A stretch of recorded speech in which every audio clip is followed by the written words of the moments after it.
Hello class, today I'll be teaching you guys on changing your tennis grip on your tennis racket.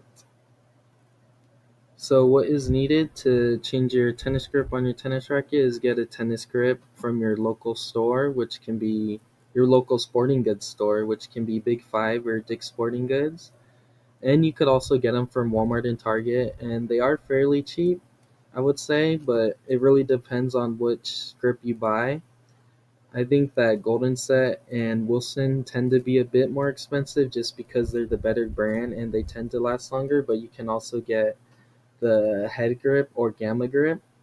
But it really depends on your preference, how much you want to spend, or even how long you want the grip to last. But in my preference, I tend to get Golden Set or Wilson because they do last longer. And also, if you want sweat grip, if you know you're going to be sweating a lot when you're playing, and the sweat goes to your hands or you sweat on your hands, you don't want that racket to be slipping out of your hand when you're swinging. So you want to make sure you actually get the right grip and make sure that the racket that never slips out of your hand because that could just ruin your whole day or even how you play and may even just make you play awful that day, and you don't want that to happen. And on changing your grip, you want to the first step to changing your grip is removing your old grip from your racket. And that takes between like 20 to 30 seconds or even 15 seconds. It really depends how fast you're going. And then you want to get your new racket or your new tennis grip for your racket.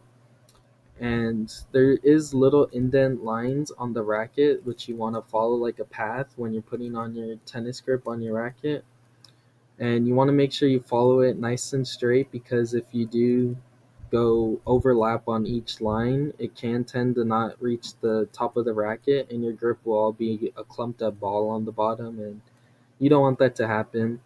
And also, you don't want any wrinkles or air bubbles to get through on your racket while gripping because that can mess you up, and that can either tend to last only a couple days or a week, and you may even need to restart a whole grip, either by taking the whole thing off or just getting a brand new grip.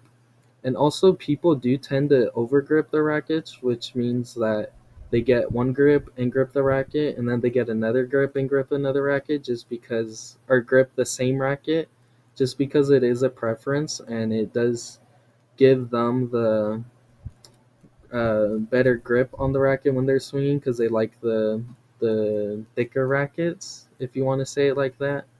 And I only tend to double grip just because it's easier for me to hit the ball or even swing the ball, and it does last longer, I'd say. But I always double grip my racket. It doesn't really matter to me. I could just do one grip, but it really doesn't matter to me. But you do want to make sure you really tighten up on your job and make sure you're doing it right.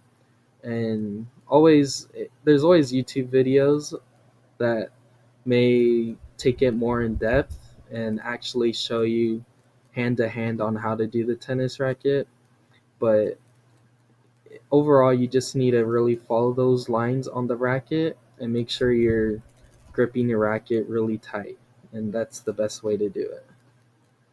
And then the final product of your racket should look like this, how it's all the way, let me move this, how it's all the way to the bottom to the top.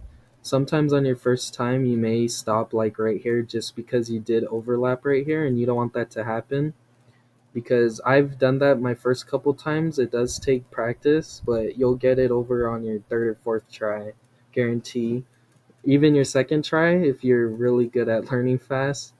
And you see how there's no air bubbles or air pockets or any wrinkles on the racket, which is really good. This racket right here probably lasted you a month, maybe even 2 months, just because of how good it was gripped, and that is really good. And yeah, that's pretty much it to gripping your racket. Uh, I hope you guys learned on how to properly grip your racket, and in the future, I hope you guys go and get out, try tennis. It is really fun, and make sure you really grip your racket good because it will last longer and it will give you a better feel of when you're playing tennis. And you'll just enjoy the sport more with a better grip racket. You never want to play with a racket that is not have its firm grip on it, because it will just make you slip out of your hand, and you don't want that to happen. And yeah, I hope you guys learned something, and hope you guys try out something new and come to the sport of tennis with all of us. And that's pretty much it. Have a good day.